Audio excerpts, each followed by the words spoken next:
So we live in Zabriskie Point up there. I took a bunch of pictures and some stuff.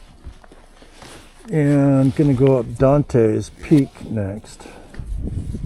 And that's probably it for my day ride today. We shall see. We shall see. But I'm kind of inclined to go back and take a nap.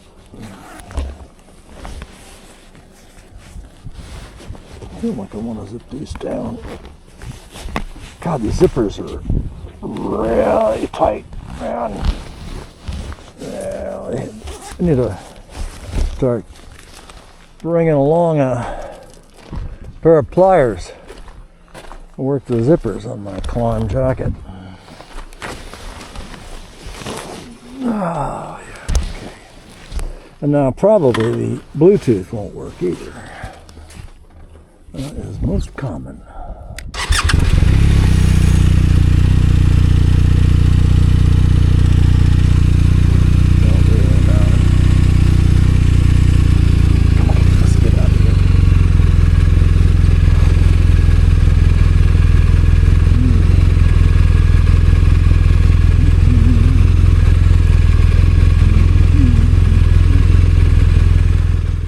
I don't really mind getting the RS out into the rocks and dirt and gravel. It does pretty well for me. I guess the biggest thing is I can get my feet down when I need to, compared to, so the bike can never get that far over before I can catch it. But pretty happy with it, and have done enough of that now so I don't have a great deal of trepidation about doing it, in spite of how this looks. But I'm going to fight with my Bluetooth in a minute, because I do like having a map display. I've learned, because I look at the map display to know whether the roads, you know, how tight the hairpins are and that kind of thing. I look at it just like I would look at any other instrumentation on the motorcycle, actually.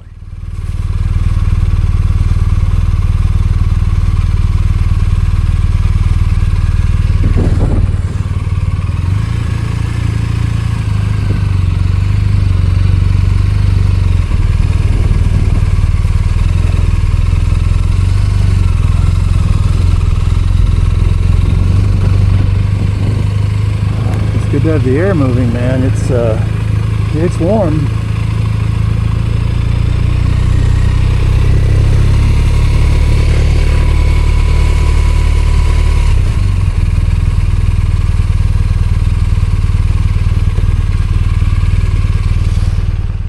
So it was about 90 at Zabriskie Point, and I had also walked up the 300 feet or whatever elevation to get to the top of Zabriskie Point. Now it's going to be kind of interesting. The temperature is going to fall down to about 50 by the time we get to the top of Dante's View. So I'm actually going to get a little chilly at one point.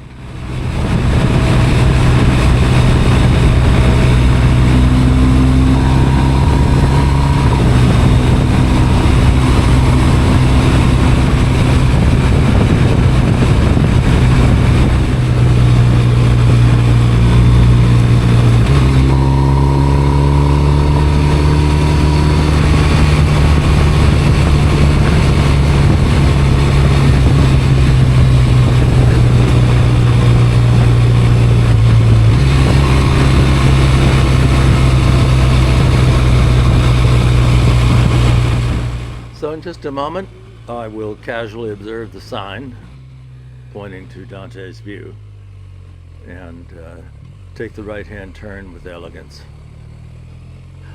and head on down a rather dirty, dusty, gravelly pavement that heads off into the distance. It's got a little ways to go before we head up into the mountains. There are a few twisties and some fun things up ahead. Had the most fun coming down when I moved the camera from my chin mount to the mount on the stem of the motorcycle, which came loose. I think I have that on video. It didn't actually fall off, but it got pretty close.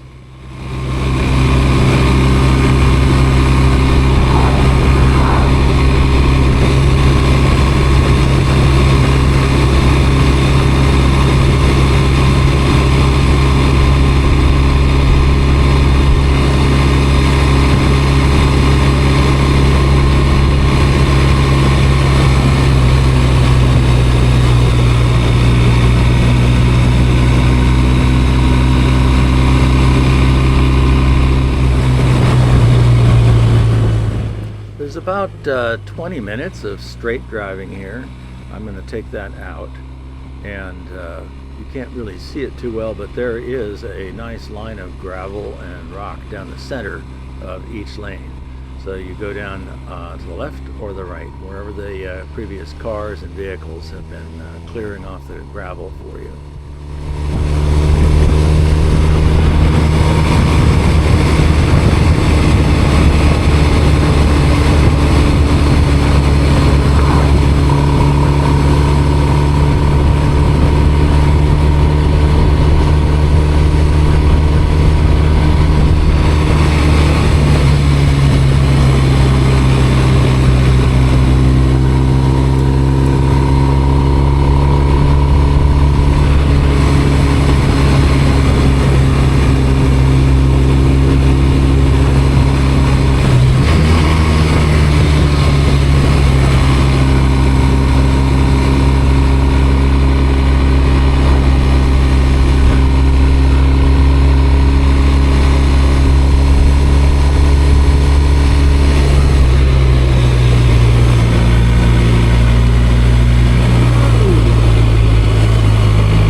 So this is what I drove up to go see,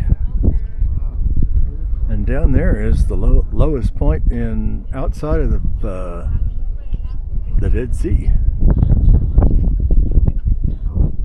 and there's water down there, terrible water.